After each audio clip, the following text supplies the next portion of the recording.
When Secretary General came in March here to be with the Rohingyas during the month of fasting, and he himself gone through the fasting for the whole day and meet for iftar, breaking of the fast, with nearly 100,000 or 150,000 Rohingyas around him, giving them hope that the world is with them and help them to go back their home and celebrate those festivals like Eid al-Fitr back home rather than here in the camps. We see fearful and shuttered eyes of Rohingya women and men when they appear at our doorsteps with horrific stories. The stories include, among others, systematic persecution, denial of nationality, forced deportation, mass killing, rape, inhuman torture, destruction of their properties in arson, and so on and so on. That is why in 2017, and even before that, Bangladesh opened its border to the Rohingya in a humanitarian gesture to save their lives despite resource and capacity constraints. This manifests our empathy and compassion towards fellow human beings during their gravest humanitarian crisis.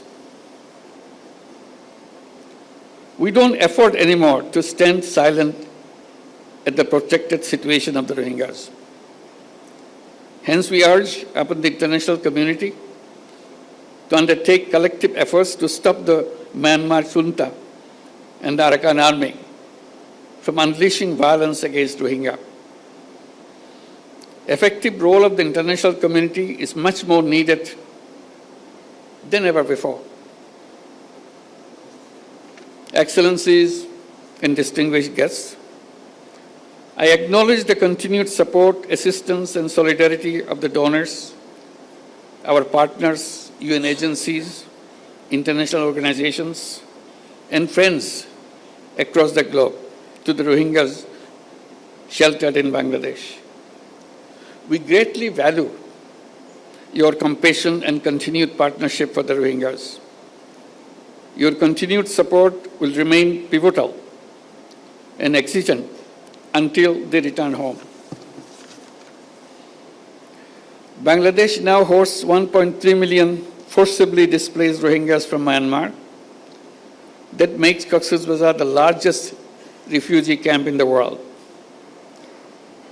In addition, around 32,000 new babies are born each year in these camps. On the contrary, only less than 500,000 of them are living in Myanmar. This picture manifests that due to continued persecution, Rohingyas continue to leave Myanmar. During last 8 years, people of Bangladesh, in particular the host community here in CoxsBazar, have been making tremendous sacrifices. The impact on our economy, resources, environment, and ecosystem, society, and governance have been huge.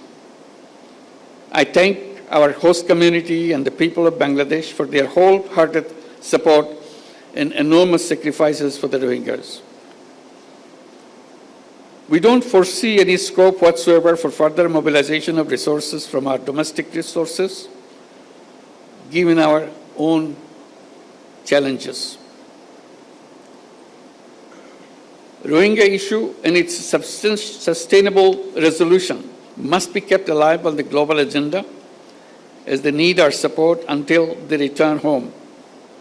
In that spirit of solidarity, during the last Ramadan in March this year, the Secretary General of the United Nations, Antonio Guterres, and I joined with over 100,000 Rohingyas in an iftar in CoxsBazar, as I mentioned before. I take this occasion to thank the Secretary General on behalf of all the Bangladeshis and all the people in the camp and all the Rohingyas, wherever they are.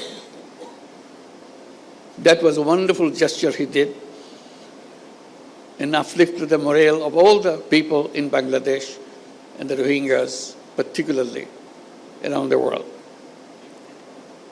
You may recall that last year in the United Nations General Assembly, I made a 3-point proposition to address the Rohingya crisis.